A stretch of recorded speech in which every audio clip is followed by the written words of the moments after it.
سب سے پہلے تو آپ یہ ویڈیو دیکھیں. ہیپی برتھڈے ٹو یو اللہ ہیپی برتھڈے ٹو یو اللہ. جی کوئی لائی مت بٹانا ہے. برکت شے ہے. ایک تجربہ مجھے یوں ہوا تھا ہوائی جہاز میں، کوئی آدمی بیٹھا تھا میرے برابر سیٹ میں، تو میں نے ان سے الیک سلیک کر کے کچھ تعارف دعوت اسلامی کراؤں، اس طرح میں نے بات شروع کی. ان سے تھا اجنبی، ایک دوسرے کو ہم جانتے نہیں تھے. وہ اس نے یہ جیب سے کارڈ نکالا اپنے جیب سے کہ تم لوگ یہ ہو اس والے نے، اس طرح کا کچھ. الحمدللہ ہم یہی لوگ ہیں. تو بولا یہ تو تمہارا میں رکھتا ہوں. پھر اس نے بتایا کہ میں ایک بار کہیں کا بتایا، کسی گاؤں کا یا پتہ نہیں، اب ہوائی جہاز میں تو انٹرنیشنل ہوتا نا ہوائی جہاز. تو بولا اس میری گاڑی کار جو ہے نا، ایک بار کوئی پانی کھڑا تھا، میں سمجھا کہ یہ پانی تھوڑا تھوڑا ہوگا، میں نے اس میں گاڑی چلے تو گاڑی تو اتر گئی اندر، گاڑی اتر گئی. پھر اچانک میری گاڑی خود بخود اوپر گئی اور میں نکل گیا. تو اس وقت میرے جیب میں یہ نالے پاک تھا، اور اس کی عقیدت ماشاءاللہ. اس نے بتایا کہ بس اس کی برکت سے میں بچ گیا، ورنہ میری گاڑی پوری ڈوب چکی تھی پانی میں. تو یہ ایسی برکت والی شے ہے الحمدللہ، نقش نالے پاک. اس کی برکتوں کی تو کتابیں لکھی ہوئی. بعض لوگ عقل کے ترازو میں تولتے ہیں اس کو، تم وہ ویسے عقل مندوں سے اپنا کیا لینا دینا.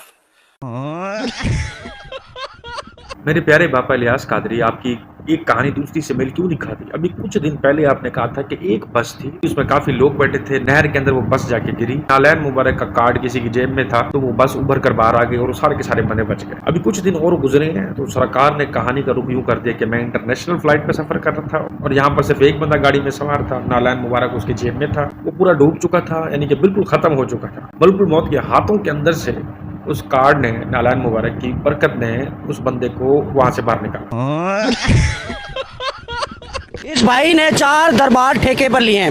جب یہ ٹھیکے پہ کب سے لیے ہیں اور یہ کتنے دربار ہیں آپ کے پاس ٹھیکے کے؟ سر جی پہلے میں مزدوری کرتا سی، ٹھیک ہے، تو مینوں کچھ بچتی کو نہیں سی. ٹھیک ہے. ہوں میں ٹھیکے تے دربار لینا. ٹھیک ہے. ماشاءاللہ دربار 4 دربار ہے. 4 دربار اس ٹائم تھوڑے کول چل رہے ہیں؟ ہاں جی. مری، اچھا، اپنا کے پی کے، ایک مری ایک کے پی کے. ہاں جی. 2 اتنے اپنا ہے نے لاہور چ. 2 لاہور دے وچ نے.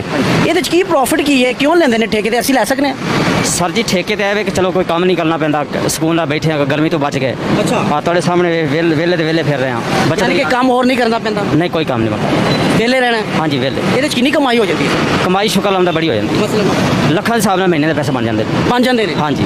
یہ لاس وچ بھی جاندا ہے؟ نہیں سارے دا کی جانا ہے. جس ٹائم جن بھی آنا ہے انہیں کوئی نہ کوئی شاید دینی ہے. اچھا. پیسے بھی دینے نے. گلے چ لوکی آندے نے بڑی محبت دے نال، سونے دے انگوٹھی پا کے چلے گئے. جو کوئی بھی کسی کو بنتا ہے تو زیادہ دے کے جانا ہے. یعنی کہ درباروں کے گلے میں سونے کی انگوٹھیاں اور بالیاں تک خواتین پھینک کر چلی جاتی ہیں نذرانے کے طور پر. بالکل وہ تواڈے کول آ جاندا ہے؟ ہاں جی وہ سارے کو آ جاتا ہے. تسی کی کرتے ہو؟ دربار تے بھی لاندے ہو کہ سارا جیب وچ پاندے ہو؟ وہ سر جی میرے جڑے مینوں جنہاں نے مثال اٹیچ کیتا ہے نا، انہاں نوں مال بہت زیادہ جاندا ہے. ہاں وہ مینوں بھی دیندے. اچھا تانوں بھی دیندے؟ ہاں تے اگے پھر ساری مرضی ہوندی ہے. یعنی کہ تہاڈی پرسنٹیج گھٹ ہے، اودی زیادہ ہے؟ ہاں جی وہی زیادہ، کیونکہ وہ پہلے سے نا میرے تو پہلے گئے، انہوں اچھے طریقے علم میں کی ساکھتا. اب آپ نے اس رومال والے نیک انسان کی بات تو سن لی. ایک چیز ایک پوائنٹ اس بندے نے کلیئر کیا ہے کہ ہم لوگ ٹھیکے پہ لیتے ہیں درباروں کو. اس میں اب چاہے آپ کی یہ غوث پاک کی دربار ہے، عبد القادر جیلانی کی، داتا صاحب کی دربار ہے، بلے شاہ کی دربار ہے، جو مرضی دربار ہے، تمام درباروں کے چھوٹی دربار سے لے کے بڑی دربار تک چندے بٹورے جاتے ہیں، اور چندے بٹورنے کے لیے ساری درباریں ٹھیکے پہ دی جاتی ہیں. جتنی بڑی دربار ہوگی اس کا ٹھیکہ اتنے کروڑوں سے سٹارٹ ہوگا. بات تو صحیح ہے. اور یہ بندہ اپنے منہ سے ایک چیز اور بھی ریویل کر گیا ہے انہی قبر پرستوں لوگوں کے حوالے سے، کہ وہ اپنی سونے کی انگوٹھیاں، سونے کی بالیاں تک جو ہے نا ڈال کے چلے جاتے ہیں. اور وہ بعد میں کن کو ملتی ہے؟ پیر صاحب کو ملتی ہے. پیر صاحب کیا کرتے ہیں؟ قبر میں بزنس کرتے ہیں اس کا. یہ فرشتوں کے ساتھ انہوں نے مکا کیا ہوا ہے، چاند پہ پلاٹ لیتے پھر رہے ہیں. کچھ بھی ایسا نہیں ہوتا میرے دوست. یہ جتنے بھی تمہارے حلال کے پیسے ہیں، گولڈ ہے، یہ جو بھی کچھ ہے، یہ اوپر کے جو دلے لوگ ہیں نا، یہ وہ لے لیتے ہیں. اور تم یہ سوچتے ہو کہ ہم یہ چندے دیں گے تو ہماری جو بھی مرادیں ہیں، جو بھی منتیں ہیں، وہ پوری ہوں گی. جس طرح سے آپ یہ دیکھ لیں، آپ نے اکثر دیکھا ہوگا جو رشوت خور لوگ ہوتے ہیں، ان کو کسی بھی کام کے لحاظ سے جب جتنی زیادہ رشوت دی جاتی ہے وہ کام اتنی جلدی ہو جاتا ہے. مثال ایک بندے نے 1000 دیا تو اس کا کام مہینے بعد ہوگا، ایک بندے نے 10,000 دے دیا تو اس کا کام اسی ٹائم ہو جائے گا. گجب ٹو بی باز آدمی.